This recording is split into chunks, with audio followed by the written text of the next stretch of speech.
The Board Up Zach.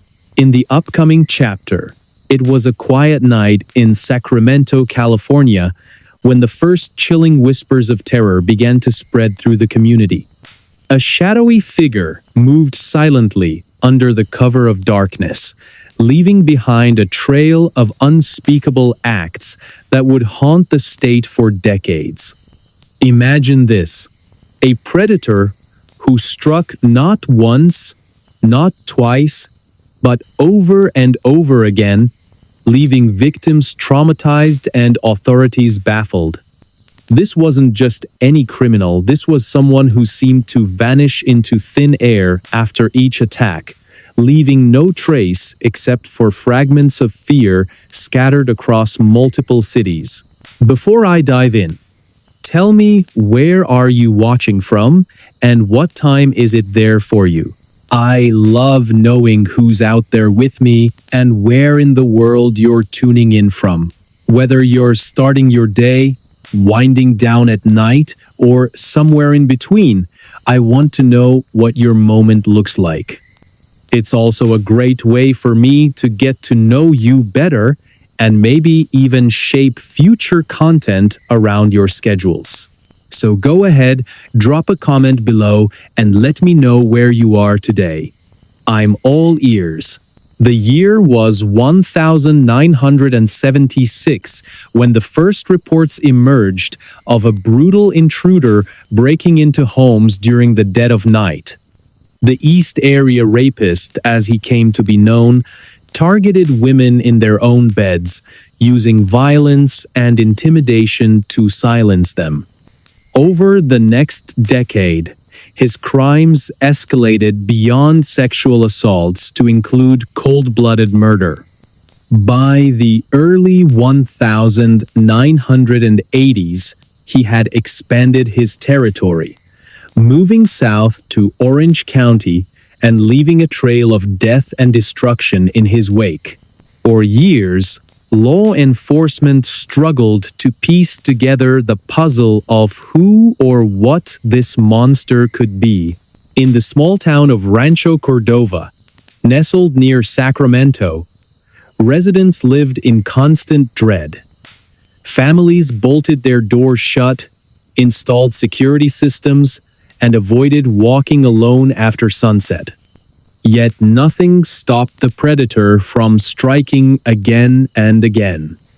Each crime left investigators scratching their heads, searching for connections between seemingly unrelated cases. Was this one man or an organized group? And why did he always manage to slip through the cracks? As we fast forward to the early 2000s, the case remained wide open, frustrating detectives and tormenting families still seeking closure. Forensic psychologist Emily Carter found herself drawn to the mystery after uncovering long-forgotten letters written by survivors recounting their harrowing experiences. She pored over these documents late into the night, her mind racing with questions. How could someone commit such heinous acts repeatedly without being caught? What drove this person to prey on innocent lives so mercilessly? By 2005, advancements in forensic technology offered new hope for solving the decades-old mystery. Detective Mark Thompson, who had spent much of his career chasing leads on the case, revisited old evidence with fresh eyes. Using DNA testing capabilities unavailable at the time of the attacks, investigators began matching biological material found at various crime scenes. One breakthrough involved linking semen samples collected from multiple victims to a single unknown male profile. Not someone previously considered a suspect, but someone entirely different. Could this finally be the key they needed? But the story doesn't end there. As years passed, public fascination with the case only grew stronger. True crime podcasts, documentaries, and online forums buzzed with theories about the identity of the Golden State Killer. Among those captivated by the case was Brian Carter, a computer programmer turned self-taught cryptographer.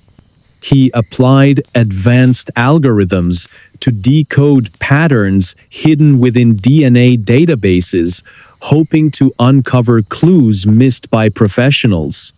His work attracted national attention, sparking debates about whether amateurs could truly solve mysteries law enforcement couldn't crack. Meanwhile, Emily delved deeper into the psychological makeup of the attacker. Studying interviews conducted with victims revealed a haunting truth. Many described feeling as though the rapist enjoyed exerting control over them. It wasn't just about sex, it was about power. This revelation shook Emily to her core, making her question if any degree of understanding could explain such evil. How do you study something so monstrous without letting it consume you? She wondered aloud during a rare moment of reflection. Then came the turning point in 2018, a year that changed everything. Investigators turned to forensic genealogy, a cutting-edge technique that cross-references DNA samples against publicly available genetic databases. Following this lead, they identified a distant relative linked to the unknown male profile discovered years earlier. Tracing connections back through family trees led them straight to Joseph James DeAngelo, a former police officer living quietly in Citrus Heights, California. On April 24, 2018, detectives arrested DeAngelo after confirming through additional DNA tests that he matched the profile left at numerous crime scenes. The announcement sent shockwaves across the nation. Here was a man who had once sworn to protect and serve, now revealed as one of America's most infamous serial killers. During his trial, witnesses recounted chilling encounters, while forensic experts provided damning evidence linking him to more than 50 rapes and 13 murders spanning over a decade. Despite his calm demeanor in court, DeAngelo's actions spoke volumes of a twisted mind obsessed with domination and destruction. After days of deliberation, the jury delivered a verdict: guilty on all counts. Justice may have been served, but the story didn't stop there. Inside Joseph James DeAngelo's prison cell, analysts uncovered artwork created during his incarceration. Using sophisticated image recognition software, they decoded recurring themes tied to specific locations and dates corresponding to known crimes. These messages suggested that DeAngelo might have left deliberate clues intended to taunt authorities even beyond the grave. Was he playing games right up until the end? Or were these final acts of defiance meant to confuse and confound forever? At the same time, advancements in artificial intelligence opened unprecedented opportunities for analyzing large datasets related to the case. A program developed by Brian Carter sifted through thousands of pages of archived material, flagging patterns previously overlooked by human eyes.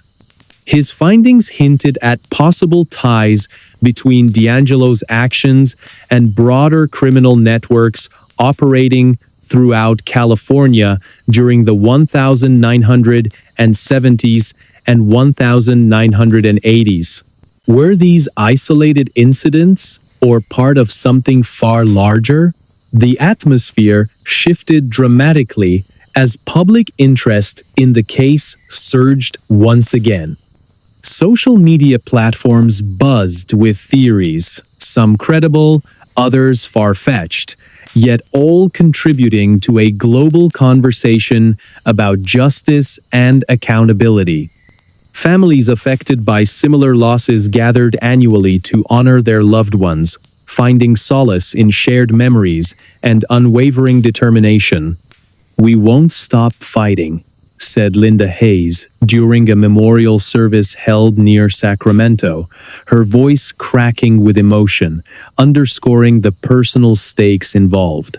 Despite the arrest and conviction, fundamental questions remain unanswered.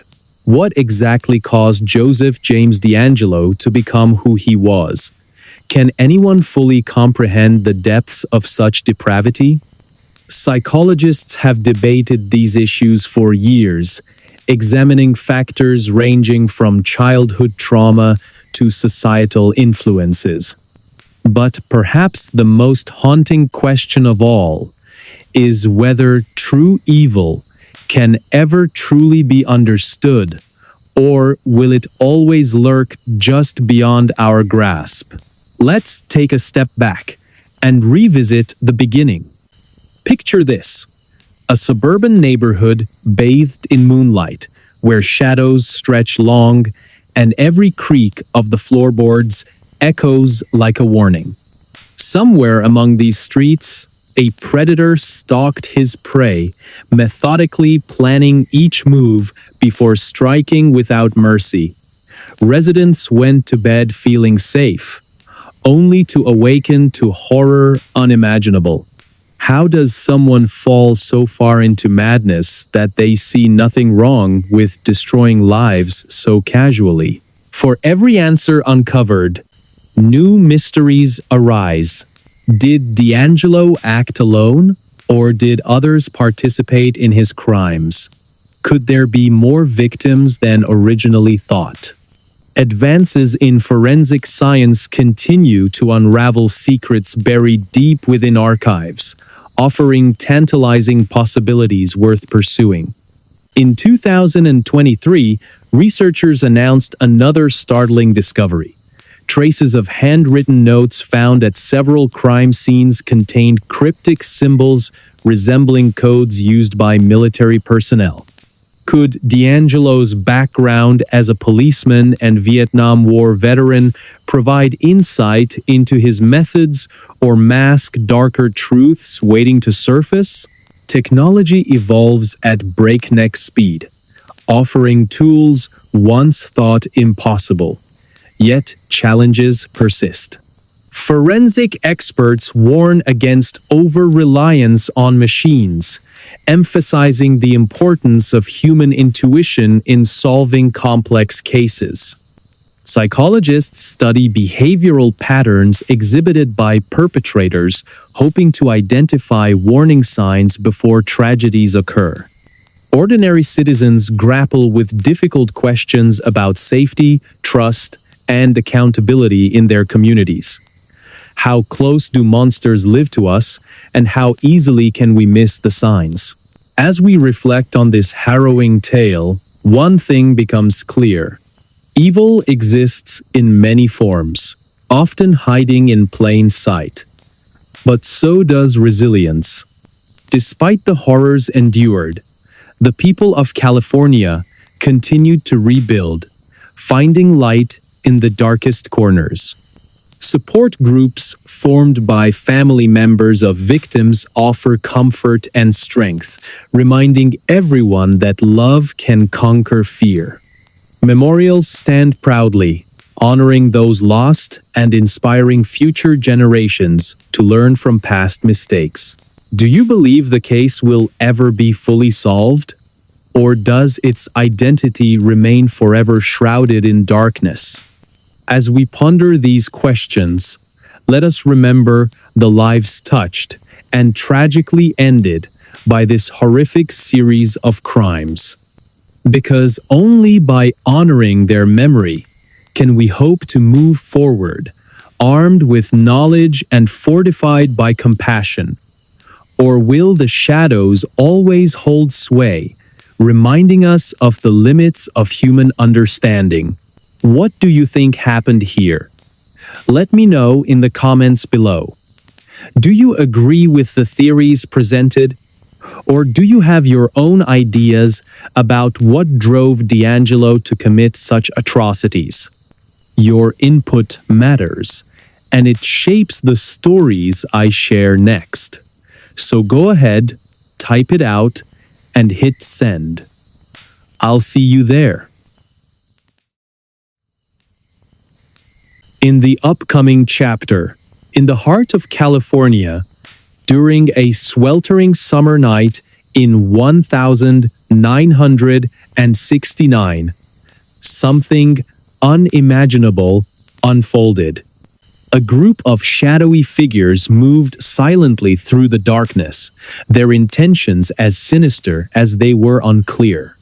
Imagine this: a wealthy family, asleep in their mansion in Los Angeles, blissfully unaware that death was creeping closer with every passing moment. The next morning, the world woke up to a crime so brutal, so incomprehensible, it would forever change how we view evil and humanity. This is not just a story about murder, it's a deep dive into the mind of one of the most notorious cult leaders in American history and the chilling legacy he left behind. Before I dive in, tell me, where are you watching from? And what time is it there for you? I love knowing who's out there with me and where in the world you're tuning in from. Whether you're starting your day, winding down at night, or somewhere in between, I want to know what your moment looks like. It's also a great way for me to get to know you better and maybe even shape future content around your schedules. So go ahead, drop a comment below and let me know where you are today. I'm all ears. The Manson family murders are often described as the darkest chapter in Hollywood's history. But before we delve into the horror, let's take a step back and set the scene. Picture a quiet corner of Southern California in the late 1960s, a time marked by political unrest, counterculture movements, and an almost surreal sense of freedom. In this era, a charismatic man named Charles Manson rose to prominence among a group of disillusioned young people searching for meaning in chaos. To them, he wasn't just a leader, he was a prophet, a messiah, someone who promised answers to life's greatest mysteries. Little did they or anyone else know that his vision would lead to unspeakable tragedy. Manson's followers, mostly women in their late teens and early 20s, lived together on a secluded ranch called Spahn Ranch, located near Chatsworth, California. The property was run down, isolated, and eerily fitting for the twisted ideology brewing within its walls. Days were spent indulging in drugs, music, and relentless repetition of apocalyptic prophecies known as helter-skelter. Manson believed society was on the brink of collapse and envisioned a race war that would leave only him and his loyal disciples standing. For these impressionable individuals, his words weren't just persuasive, they were gospel. They followed without question, believing themselves part of something greater than life itself. But here's where things turn dark. On August 8, 1969, 4 members of the Manson family drove to a luxurious home nestled in the hills of Los Angeles. Their target? Roman Polanski's residence at 10,050 Cielo Drive. Inside lay Sharon Tate, the radiant actress 8.5 months pregnant, along with her friends Jay Sebring, Abigail Folger, Wojtek Frykowski, and Stephen Parent. What happened next shocked the nation and continues to haunt us decades later. Over the course of several hours, The intruders committed acts so heinous, so devoid of humanity, that even seasoned detectives struggled to comprehend them. By the time the sun rose, 5 innocent lives had been brutally taken, leaving behind a trail of blood and unanswered questions. As investigators combed through the crime scene, they uncovered chilling details. Written in blood on the front door was the word pigs, a taunting message meant to incite panic and confusion. The brutality of the killings, combined with cryptic clues left behind, sent shockwaves through law enforcement and the public alike. Who could have done such a thing, and why? At first, no one suspected Charles Manson or his followers. After all, how could a ragtag group of hippies be responsible for one of the most infamous crimes in American history? But as the investigation deepened, connections began to emerge. Detectives traced evidence back to Spahn Ranch, uncovering disturbing artifacts, photographs, journals, and audio recordings that painted a picture of a deranged leader manipulating vulnerable minds. Manson himself became increasingly erratic, spouting bizarre theories and encouraging violence against those he deemed enemies of his twisted utopia. His influence over the family was absolute, built on fear, dependency, and a warped sense of loyalty. When asked why he targeted specific victims, Manson simply replied, "Because they represented purity and innocence, qualities I wanted to destroy." Fast forward to the present day, and the case remains a subject of fascination and debate.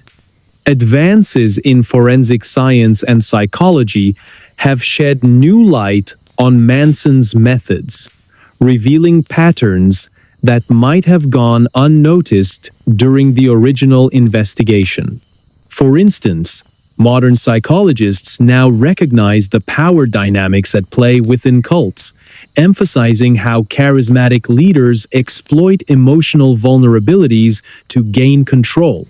One study conducted in the mid-2010s identified similarities between Manson's techniques and those used by contemporary cult leaders, suggesting timeless lessons about human susceptibility to manipulation. In recent years, amateur sleuths and professional investigators alike have revisited the case, hoping to uncover hidden truths. Using sophisticated image recognition software, researchers analyzed photographs taken during Manson's incarceration, identifying recurring themes tied to specific locations and dates corresponding to known crimes.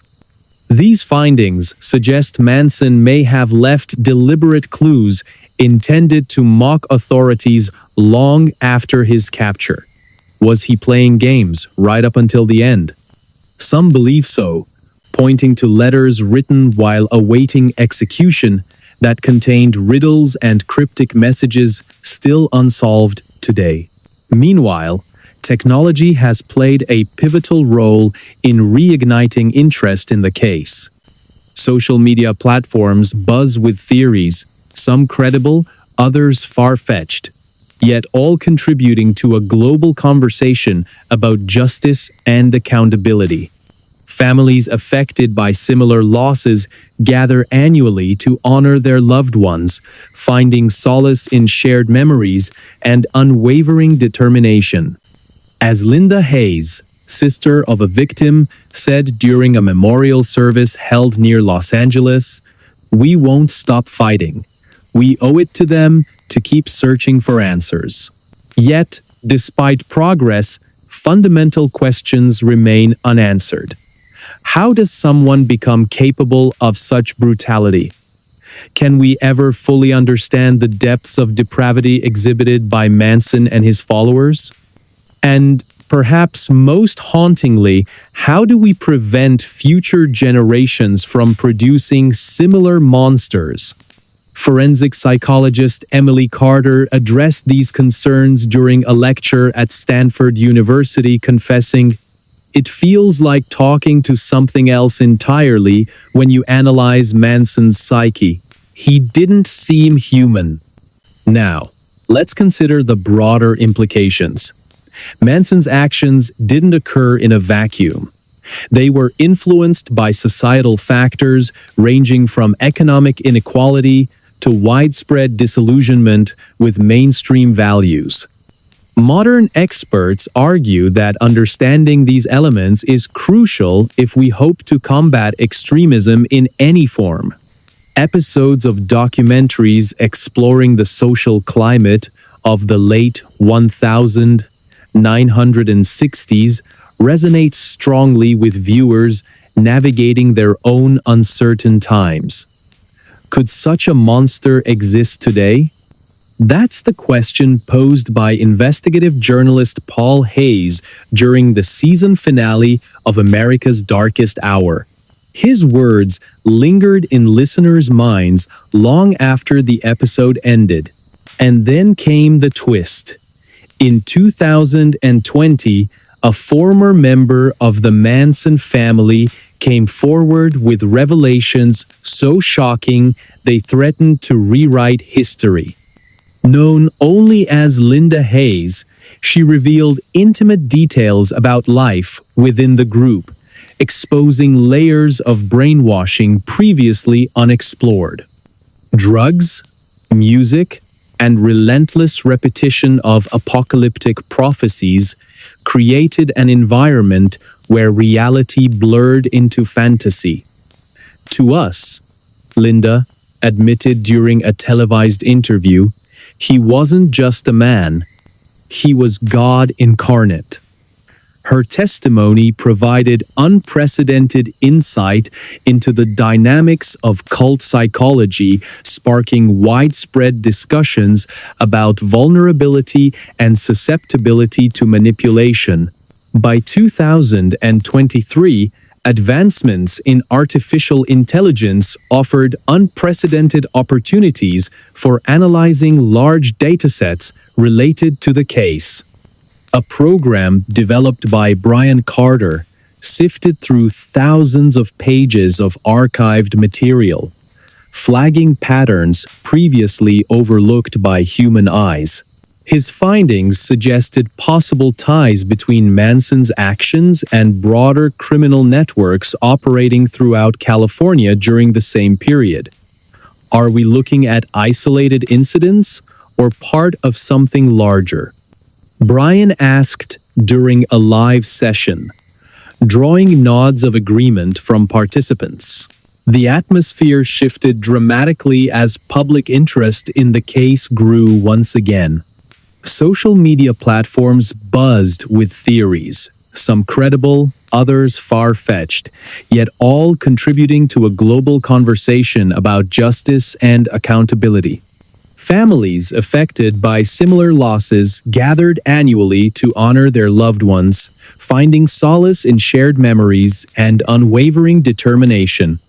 "We won't stop fighting," said Linda Hayes during another memorial service, her voice cracking with emotion, underscoring the personal stakes involved. "For every answer uncovered, new mysteries arise." Even now, as we reflect on this harrowing tale, one truth becomes clear. Evil exists in many forms, often hiding in plain sight. But so does resilience. Despite the horrors endured, the people touched by Manson's madness continued to rebuild, finding light in the darkest corners. And perhaps that is the greatest lesson of all, that even in the face of unimaginable pain, humanity finds ways to persevere. So, what do you think? Do you believe Manson acted alone? Or was he part of something bigger? Let me know in the comments below.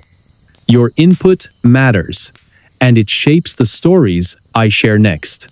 So go ahead, type it out, and hit send. I'll see you there. Or, as a comber, is not Untri Koffel of the Unses. In the upcoming chapter, in the early 2000s, a young woman drove up to one of the most iconic mansions in the Hollywood Hills. Her heart was pounding as she parked her car and stared at the gate ahead. She wasn't there for an invitation or a meeting. She had come with desperation and hope, clutching a demo CD that she believed could change her life forever. Imagine this. She was about to break into the home of one of the world's biggest musicians. Someone whose name alone could open doors across the music industry.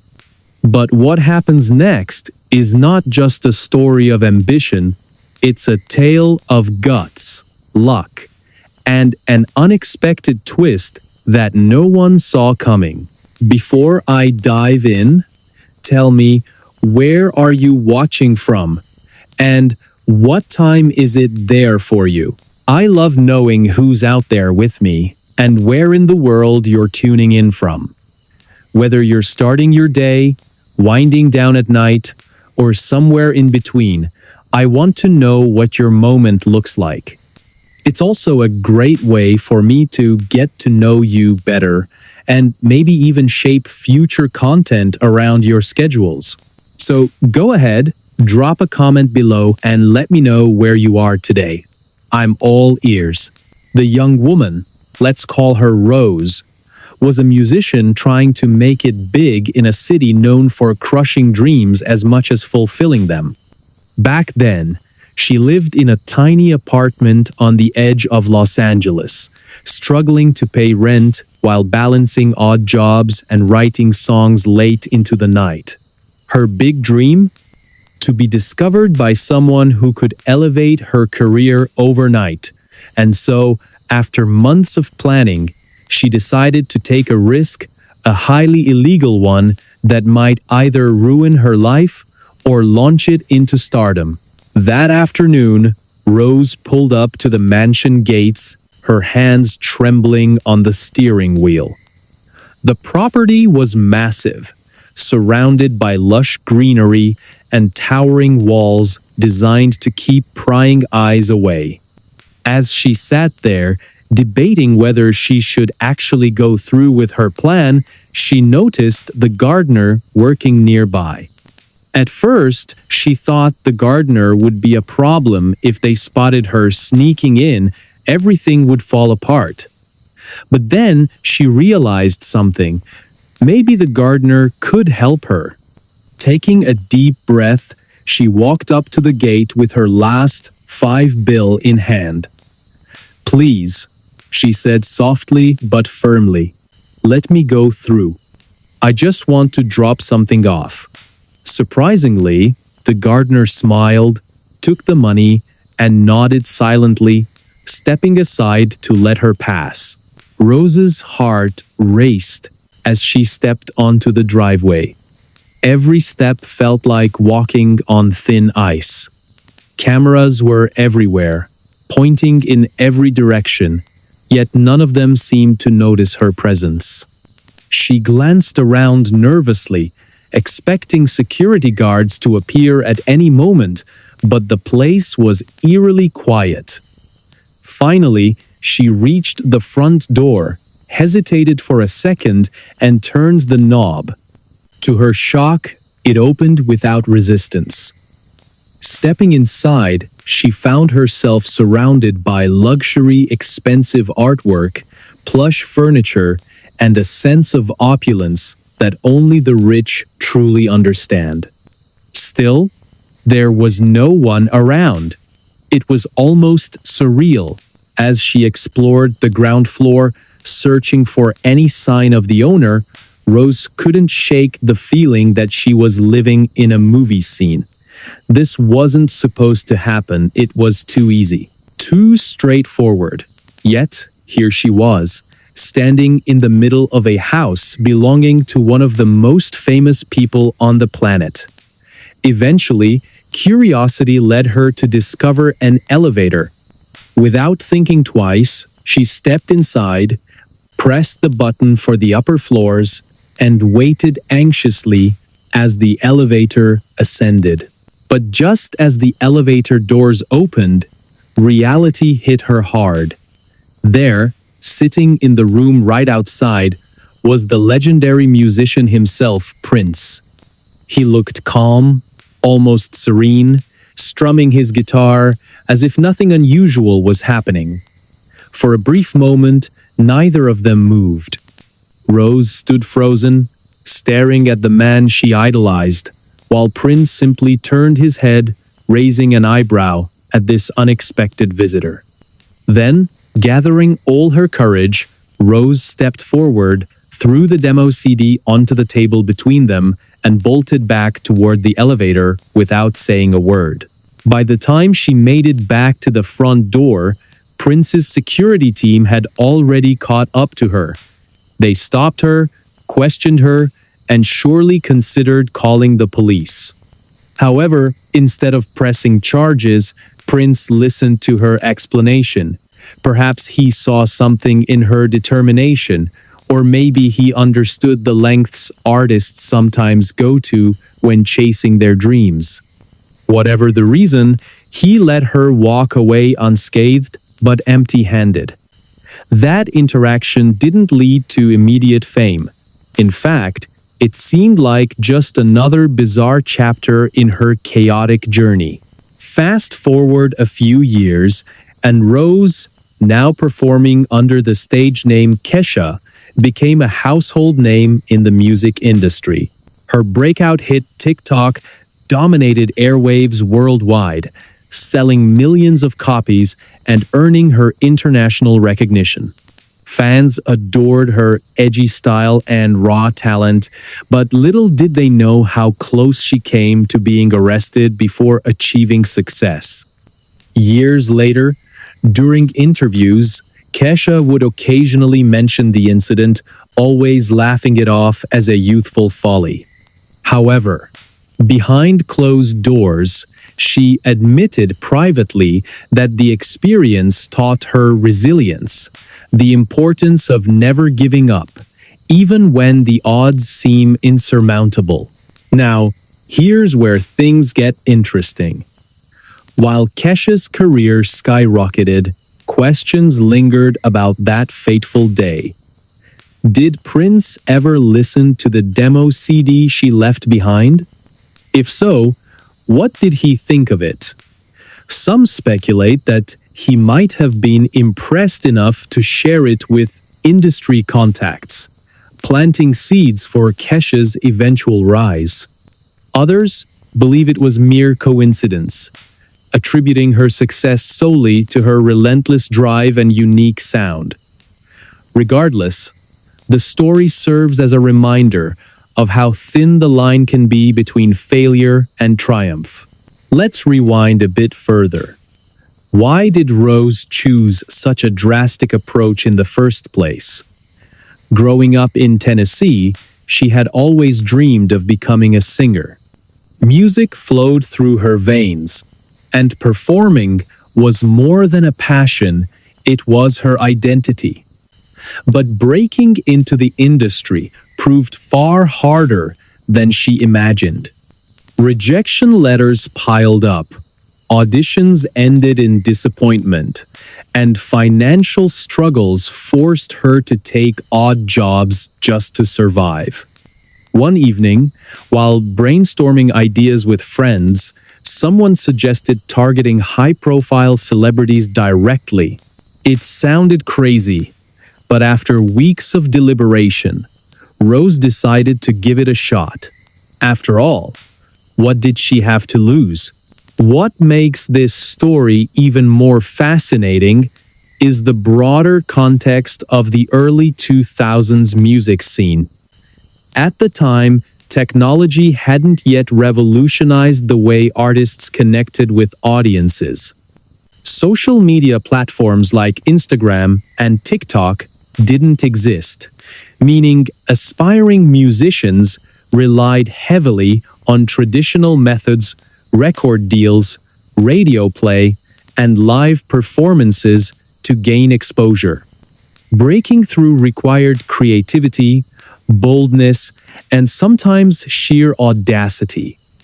In many ways, Rose's decision reflects the desperation felt by countless other hopefuls during that era. However, this isn't just a story about taking risks. It's also about timing and opportunity. By the mid-2000s, the music landscape began shifting dramatically. Digital streaming services emerged, offering new avenues for independent artists to showcase their work. Meanwhile, Kesha continued honing her craft, collaborating with producers and songwriters who recognized her potential. When her big break finally arrived, it wasn't because of Prince or anyone else, really, but because she stayed true to herself and refused to compromise her vision. Yet, the mystery remains. What happened to that demo CD? Investigators, curious fans, dug deep into Prince's archives after his untimely death in 2016, hoping to uncover some hidden connection. While no definitive evidence surfaced linking the two directly, rumors persist among those close to Prince's inner circle. Some claim he mentioned receiving strange gifts from fans, including a mysterious CD from a young woman. Others dismiss these stories entirely, insisting Prince wouldn't waste time on unknown talents. Still, the possibility lingers, fueling debates within the music community. As we reflect on this incredible story, one thing becomes clear. Life rarely follows a predictable path. Sometimes, success comes from calculated moves, while other times, it stems from reckless gambles. For Kesha, both played a role in shaping her destiny. Today, she stands as a symbol of perseverance, reminding us that our wildest dreams often require unconventional steps to become reality. So, what do you think? Was it pure luck that saved Rose that day, or did Prince recognize her potential and decide to let her leave quietly? Let me know in the comments below. Do you believe moments like this define careers, or is it all part of a bigger plan we don't fully understand? Your thoughts matter, and they might inspire future episodes. Don't forget to hit that like button if you enjoyed this story, and consider subscribing for more tales of ambition, mystery, and triumph. Who knows, maybe tomorrow's video will feature someone whose story resonates with yours. Until next time, thanks for joining me on this ride. See you soon.